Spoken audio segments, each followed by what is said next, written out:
அண்மை செய்தி. சென்னையில் உள்ள பாரதிய ஜனதா கட்சியின் தலைமை அலுவலகத்திற்கு வெடிகுண்டு பார்சல் அனுப்பி வைக்கப்பட்டிருக்கிறது. மிரட்டல் விடுக்கப்பட்டுள்ளது.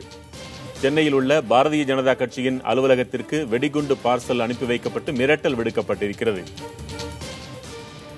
கேரளாவில் தொடர்ந்து இதுபோல தாக்குதல்கள் நடைபெற்றுக் கொண்டிருக்கின்றன. அதற்கு முந்தைய காரணமாக மத்தியில் சீதாராம் யெச்சூரியை தாக்க முயன்றதற்காக இருதரப்பிலும் மாற்றி மாற்றி இதுபோன்ற மிரட்டல்களும் தாக்குதல் முயற்சிகளும் நடந்து கொண்டே இருக்கின்றன. கேரளாவில் அண்மை காலமாக கடந்த சில நாட்களாக இந்த செய்திகளை பார்த்துக் கொண்டிருக்கிறோம். தற்பொழுது இதற்குரிய காரணம் என்னவென்று தெரியவில்லை. ஆனால் சென்னையில் உள்ள பாரதிய ஜனதா கட்சியின் தலைமை அலுவலகத்திற்கு வெடிகுண்டு பார்சல் அனுப்பி மிரட்டல் விடுத்திருக்கின்றனர். அந்த பார்சலில் வெடிகுண்டுகள் இல்லாமல் சாதாரண பட்டாசுகள் மட்டுமே இருந்ததாகவும் தற்போது தகவல் வெளியாகி இருக்கிறது. இந்த புகாரை அடுத்து மோப்ப நாய் உதவியோடு வெடிகுண்டு நிபுணர்களும் காவலர்களும் ஆய்வு செய்து வருகின்றனர். நம்மோடு இணைப்பில் செய்தியாளர் சுப்பிரமணியன் இருக்கிறார். சுப்பிரமணியன், விவரம் என்ன?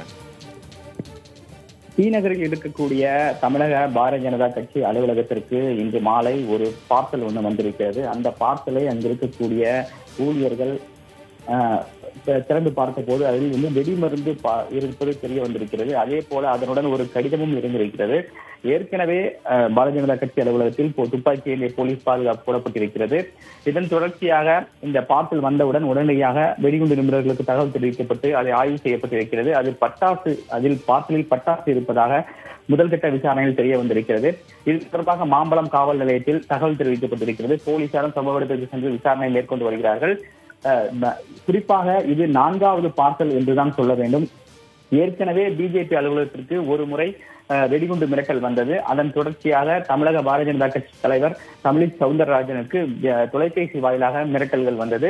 அப்போது விருகம்பாக்கம் காவல் நிலையத்தில் அவர்கள் புகார் கொடுத்திருந்தார்கள். வழக்கு பதிவு செய்யப்பட்டிருக்கிறது. ஆனால் அந்த புகாரின் அடிப்படையில் இதுவரை யாரும் கைது செய்யப்படவில்லை. அதன் தொடர்ச்சியாக கடந்த 2 நாட்களுக்கு முன்பு அவரது வீட்டிற்கே வெடிமருந்து பார்சல் வந்திருந்தது. அதன் தொடர்ச்சியாக அன்பு குறித்தும் காவல் நிலையத்தில் புகார் அளிக்கப்பட்டிருக்கிறது. டிஜிபி அலுவலகத்திலும் புகார் அளிக்கப்பட்டிருக்கிறது. சென்னை மாநகர காவல்துறை ஆணையர் அலுவலகத்தில் புகார் அளிக்கப்பட்டிருக்கிறது. ஆனால் அந்த புகாரிலும் இதுவரை எந்த ஒரு கைது நடவடிக்கையும் எடுக்கவில்லை.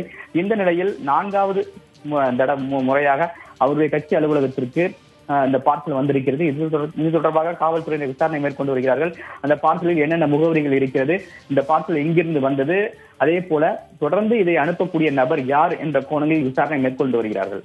அதன் தொடர்ச்சியா அல்லது சமீபத்திய நடவடிக்கைகளின் தொடர்ச்சியாக இதை பார்க்க முடியுமா? நேற்று கூட கன்னியாகுமரி மாவட்டத்தில் கம்யூனிஸ்ட் கட்சியின் அலுவலகம் தாக்க முயற்சிக்கப்பட்டதே.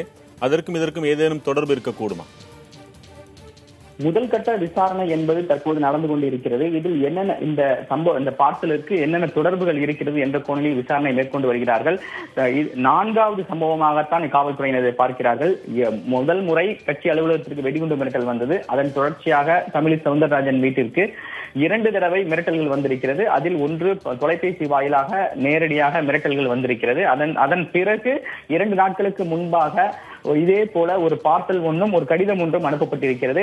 அதில் இந்த மாட்டு இறைச்சி தொடர்பாக அதில் பல்வேறு வாசகங்கள் இடம்பெற்று மிரட்டல் விடுக்கப்பட்டிருப்பதாக கட்சி நிர்வாகிகள் தெரிவித்திருந்தார்கள். அதனை முன்வைத்தே நேற்று தமிழக காவல்துறை இயக்குனர் அலுவலகத்தில் புகார் அளிக்கப்பட்டிருந்தது. அதாவது மாநில துணைத் தலைவர் அரசகுமார் தலைமையிலான வழக்கறிஞர் நேரடியாக டிஜிபியை சந்தித்து புகார் மனு அளித்திருந்தார்கள். அதன் தொடர்ச்சியாக சென்னை மாநகர காவல்துறை ஆணையரும் சந்தித்து புகார் அளித்திருந்தார்கள்.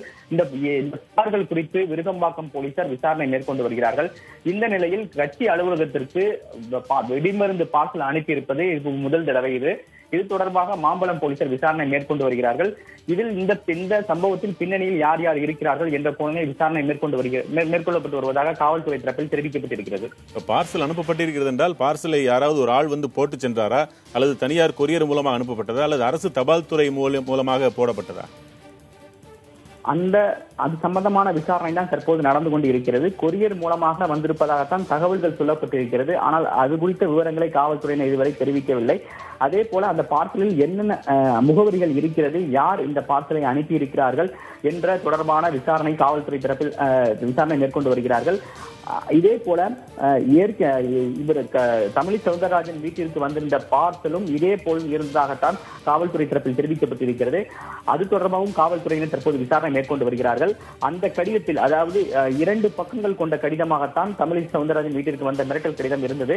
அதே போலத்தான் இந்த பார்சலும் 2 பக்கங்கள் கொண்ட கடிதமாகத்தான் இருப்பதாக காவல்துறை தரப்பில் தெரிவிக்கப்பட்டிருக்கிறது. இரண்டும் ஒரே நபராக இருக்கலாம் என்ற சந்தேகம் எழுந்திருக்கிறது. அது தொடர்பாக விசாரணை மேற்கொண்டு வருகிறார்கள் காவல்துறையினர்.